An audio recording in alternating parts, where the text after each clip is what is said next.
If anyone has been following along, we're here with the third agreement from this book, with is just giving the short summaries of these for people who don't like to read.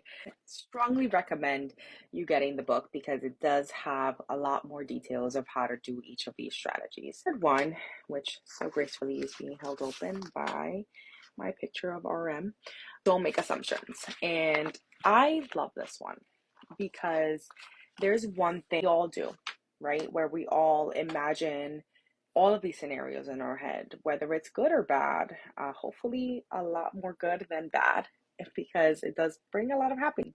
But we imagine all of these scenarios in our heads. If we're out in a coffee shop and we see a stranger and we make eye contact, we tend to imagine things, assumptions of what could happen, what they were thinking, why they looked at us. Think positively. Oh, that person must really like me. Oh, the look they gave me looks like maybe they don't really like me too much. No idea if that person even saw us. Done it. We've all kind of glanced around without even paying attention to what's really there or not, or who's there or not. We kind of glaze over when we're in our head thinking about things. Assumptions of what that situation could be, it can be leading to a letdown. Putting all these expectations on a situation that it's imaginary is not true. And this is really harmful when we do it within our personal lives, within relationships. In relationships, like romantic relationships, if you have expectations and assumptions of what your partner is going to do or what you want your partner to do, but you don't communicate that, then there's going to be a letdown. If they make assumptions of you, there's going to be a letdown communication. So really, it does help when you reduce your assumption of what the other person is thinking. Honestly, easiest way to do it is just ask.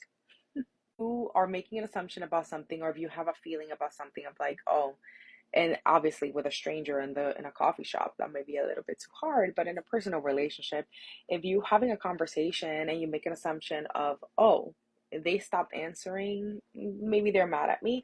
Now you're making an assumption. You might be just overthinking all night, not get any sleep, and really the next day you find out, oh, their phone died. So it might be a better idea to just not make an assumption and just ask. Ask, hey, this is the vibe I was getting. Is this right? Is this wrong?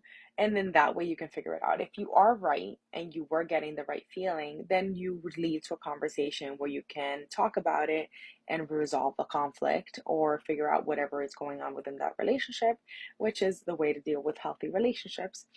Or if you're wrong about it, then you saved yourself from all of that worrying that you would have been doing because you made that assumption. Long story short, don't make any